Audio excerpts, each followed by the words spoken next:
Ce mec, il s'appelle Jordan Peterson, et à moins que vous ayez passé les 10 dernières années dans un igloo du Groenland en attendant l'invasion de Trump, vous avez forcément entendu parler de lui. Jordan, c'est un peu le daron que la jeune génération n'a pas eu. Le mec droit dans ses bottes, avec des principes et des valeurs, une sorte de roc mental et de puits de science sur lequel on peut se reposer quand on est harassé par la vie et sur lequel on veut s'appuyer quand on grandit et devient un homme. Psychologue de formation, Jordi a publié plusieurs best-sellers ces dernières années, et notamment celui-ci, 12 règles pour une vie, un antidote au chaos, un texte d'une profondeur infinie comme vous le voyez, puisque la première leçon du livre consiste, par exemple, à vous dire de vous tenir droit. Eh bah mon cochon, merci beaucoup. C'est vrai qu'il y a besoin de tronçonner des forêts entières pour imprimer ça, tiens. Je suis très malin. Non mais blague à part, ce qui est intéressant, je trouve, c'est de constater que les jeunes générations, aujourd'hui, faute d'une figure paternelle digne de ce nom après mai 68, d'une virilité bien construite et d'une éducation à la dure, elle en vient à ériger en gourou un Amerloc qui, sans dire de bêtises, et c'est pas la question ici, nous abreuve quand même de platitudes relatives sur le travail, la confiance en soi, la dépression ou encore la virilité. Ça, c'est pas un petit phénomène mine de rien, et ça nous en dit énormément à la fois sur les dérives de notre société postmoderne et sur la nature profonde de l'être humain. Alors est-ce que je vais faire un épisode sur Jordan Peterson et son talent de gourou éducateur pour les masses? Eh ben non. Eh ben non, parce que j'ai beaucoup mieux à vous proposer pour étudier nos rapports à l'autorité, notre soif de repères et notre besoin de paternalité, ce mot n'existe pas mais il devrait, un formidable roman d'un auteur que vous connaissez déjà pour son travail de traducteur sur Les Noces de Terre, Victor Di Donatellis. Alors de quel roman je vous cause? De Rolf, le petit nouveau qui vient tout juste de sortir à la giberne. Au programme, Nietzsche, Napoléon, un goulag, des boucles temporelles, un complot mondial et un narrateur qui va s'élever et se développer, vous allez voir, d'une façon unique dans la longue histoire de la littérature. C'est donc extrêmement lourd, léger, professionnel, et vous allez vous radiner séance tenante à la giberne pour prendre votre exemplaire de Calitax++, tout en poursuivant le visionnage de cet épisode garanti 100% sans divulgachi, comme d'habitude avec les lancements de livres d'ailleurs, histoire de rester jusqu'au bout pour une petite surprise des familles. Alors, vous êtes hypé? Ça vous botte? Vous ne voyez pas encore bien le rapport avec Peterson? Il dit qu'il voit pas le rapport. Et bah vous inquiétez pas, ça va venir dans la vidéo, alors on embarque tout de suite. Générique.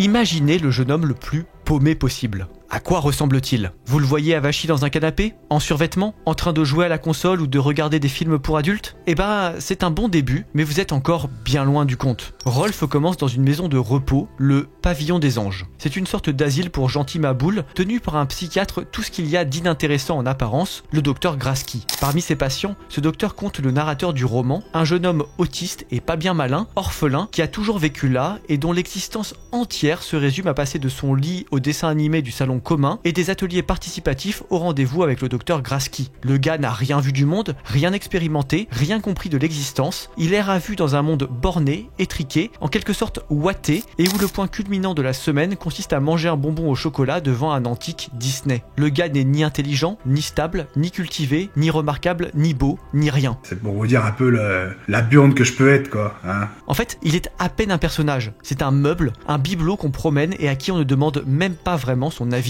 Et le pire, le bougre n'est même pas vraiment malheureux de son sort. Lui, il n'a connu que ça et il s'en contente. Mais ça va pas durer. Un jour, un drôle de nouveau patient rejoint le Pavillon des Anges. C'est un vieux colosse, une sorte d'armoire à glace aux proportions herculéennes que même les infirmiers les plus costauds ont l'air de craindre et que l'on prend bien soin, comme le masque de fer au temps de Louis XIV, de bâillonner. Impossible donc de discuter avec ce nouveau venu, ni même d'interagir avec lui, car on le garde toujours enfermé sans le laisser parler à quiconque. Et pour la première fois, avec ce drôle d'invité, quelque chose fascine notre petit narrateur bien rangé. Qui est cet homme et pourquoi ne le laisse-t-on pas aller et venir comme il le souhaite? Rapidement, les choses commencent à partir sacrément en sucette. Des infirmiers sont retrouvés morts, un climat de tension sourde s'installe dans le pavillon, et un soir, le narrateur entend, dans sa chambre, une voix qui lui parle. Cette voix, sombre et gutturale, c'est celle de son voisin, le fameux prisonnier. Et que veut-il? Un simple stylo. Cela lui suffirait, dit-il, pour s'évader. Alors le narrateur se débrouille pour lui procurer un stylo, et c'est le début de leur formidable aventure commune. Là, je suis obligé de vous en dire un peu plus, mais promis, je vous gâcherai pas le cœur de l'intrigue. Si vraiment vous voulez vous garder toute la surprise, avancez de quelques secondes, mais je ne crois pas que ce soit nécessaire. Après tout,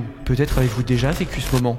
Ou pas. On verra bien dans la suite de la vidéo. Toujours est-il que le narrateur va rapidement s'évader en compagnie du colosse qui s'appelle Rolf. Et Rolf, en plus de donner son nom au roman, il présente une série de particularités vraiment étonnantes. Déjà, il semble posséder un nombre ahurissant de connaissances sur des sujets variés, biologie, philosophie, géopolitique, physique, littérature, le mec est une machine. Et ensuite, il apparaît rapidement qu'il sait manipuler et retourner par la seule force de son verbe n'importe quelle conscience humaine, jusqu'à pousser n'importe qui à... Enfin, vous voyez quoi. Les gens vont dire il est devenu cinglé, c'est pas faux. Et ça, c'est vraiment déconcertant pour le narrateur, que Rolf prend sous son aile, protège et même chérit sans aucune arrière-pensée. Comment fait-il pour manipuler les gens en leur parlant calmement, seul à seul? D'où lui vient ce don surpuissant et malsain que tout le monde redoutait au pavillon, au point de le bâillonner pour qu'il ne puisse plus l'utiliser? Lui pourtant, le narrateur, quand Rolf lui parle, bah ça lui fait rien de particulier. Alors il gamberge un moment, et puis il finit par demander à son protecteur ce qu'il en est. Là, le vieux colosse lui répond que ce sont son handicap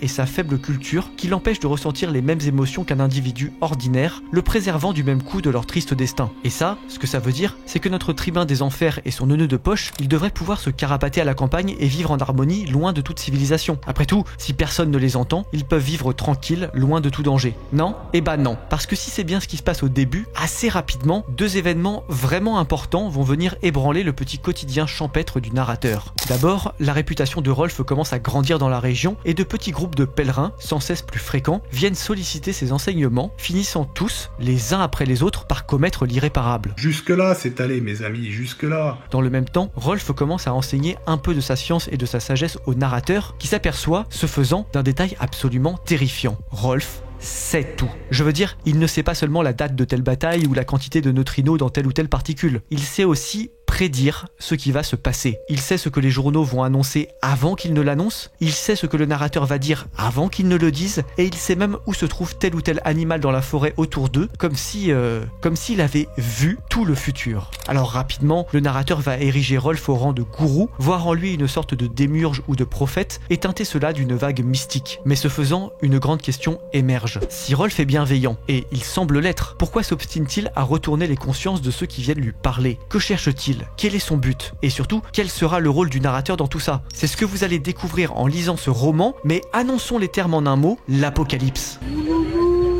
Rolf est un roman construit autour des temporalités qui interagissent, des déjà-vus, des maîtres qui enseignent à leurs disciples comment maintenir une grande chaîne en place, et des disciples qui, croyant faire n'importe quoi, s'acheminent en réalité exactement là où ils sont attendus. C'est un récit qui interroge, d'une manière infiniment originale, les questions de transmission et d'éducation, tout en promenant le lecteur à travers une multitude de nations et de péripéties sur les traces d'un destin souvent aussi confus que palpitant. Et en définitive, c'est un roman qui vous posera deux grandes questions. Jusqu'où iriez-vous pour honorer la mémoire d'une figure paternelle, et peut-on vivre deux fois sa propre vie? Intrigué? Eh bah ça tombe bien, le livre est disponible en description de cette vidéo sur le site de la Giberne, la meilleure maison d'édition du game, 100% propulsée dans la stratosphère par votre serviteur, et qui tâche de faire honneur à notre beau panthéon littéraire. Alors qu'est-ce que vous attendez? Si c'est pas déjà fait, ruez-vous sur ce formidable livre, et nous, on continue avec un peu de philo. Oui, de philo. Parce que Rolf est un roman qui déborde de grands questionnements existentiels. Il y a du Spinoza, bien sûr, avec la question du déterminisme devant lequel la volonté humaine, au fond, n'est pas grand-chose. Mais c'est loin, très loin d'être tout. On pourrait bien sûr penser aussi à Nietzsche, avec le concept de l'éternel retour. Dans Le Gai Savoir, Nietzsche pose la grande question suivante. Que serait-ce si un démon te disait « Cette vie telle que tu la vis actuellement, telle que tu l'as vécue, il faudra que tu la revives encore une fois, et une quantité innombrable de fois, et il n'y aura en elle rien de nouveau, au contraire. » Il y a écrit Gai et il y a écrit Savoir, ça fait deux raisons de le foutre à la poubelle parce que c'est beaucoup trop pédé.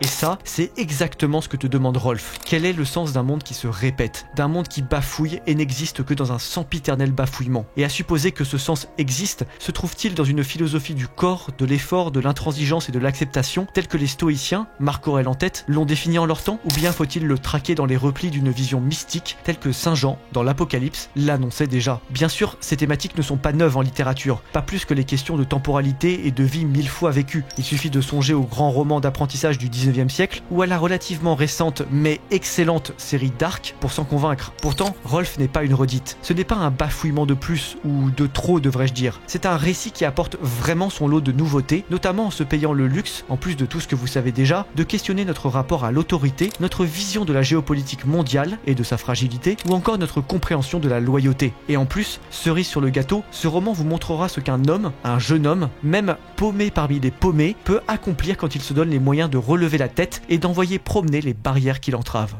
Efficace, il est lourd celui-là. Je suis sûr de lui. Car oui, Rolf est un roman énergique. Ce n'est pas une petite quinte de tout, c'est un grand souffle vital jeté sur la littérature et une invitation à vous emplir, vous aussi, les poumons d'un air nouveau. Je ne peux pas le faire, dites-vous? Je n'en suis pas digne, croyez-vous? Eh bien, Rolf vous montrera le contraire et vous prouvera qu'un moins que rien, s'il s'en donne les moyens, peut devenir une puissance inarrêtable, un bloc d'énergie, de force et de volonté inébranlable avec lequel, bon gré mal gré, le monde devra composer. T'as parlé de Tchétchène, je sais pas pourquoi tu parles de choses comme ça, t'as peut-être des échos, je sais pas. Là-dedans, littérairement, il y a du Céline bien sûr, car vous savez l'amour que Victor porte à cet auteur, lui qui traduisit également, toujours à la Giberne, les noces de terre de Shifei-le, le plus célinien des écrivains chinois. Mais Céline, ici, n'est qu'une partie du grand tout. Il y a du Lovecraft aussi, avec cette intrigue qui oscille entre la SF et le thriller, et puis du Steinbeck, avec ce goût pour la misère et la bêtise humaine, du Giono pour les pérégrinations infinies des personnages, du Dante avec les tourments sans fin qui peuvent être décrits, et même du Hermann Hesse pour tout le travail autour du narrateur qui va s'ouvrir au monde et dévoiler son plein potentiel au contact du vieux Rolf. Bref, c'est plein de références, c'est malin, c'est dense, ça virevolte et ça prend par surprise. On sent que Victor connaît ses gammes et qu'il aime ça, alors croyez-moi, vous en redemanderez, là-dessus, je ne me fais aucune crainte. Et pour ceux qui ont déjà lu Les Noces de Terre, ne craignez pas la redite. Rolf est un roman 100% rédigé par Victor Di Donatellis et non une simple traduction. Alors si on sent que cette expérience l'a beaucoup marqué et qu'on retrouve ça et là de petits clins d'œil stylistiques, l'ensemble sera intégralement différent et vous n'aurez vraiment aucune chance de confondre les deux. D'ailleurs, si ce n'est pas déjà fait, c'est l'occasion de remplir votre panier avec Rolf, Les Noces de Terre et peut-être encore un peu plus des textes de la Giberne. À partir de 3 livres achetés dans notre catalogue, peu importe lesquels, la maison vous offre les frais de port vers la France métropolitaine. Elle est pas belle la vie? Et pour l'étranger? Allez, c'est presque pareil. 3 € TTC pour nos amis belges et luxembourgeois dans les mêmes conditions. Franchement, avouez que c'est quand même pas mal. En ce moment, les prix flambent de partout, la bourse dégringole dans les abîmes, Donald Trump et Xi Jinping se calent mutuellement des droits de douane fulgurants dans les gencives, et pendant ce temps, la Giberne rabote ses tarifs. Vous pouvez au moins saluer la perf. Magnifique, chapeau bas. Les gars, c'est le moment de vous faire plaisir et d'honorer tous les efforts qu'on fait pour vous. Passez donc vous prendre quelques bons livres, et conclusion.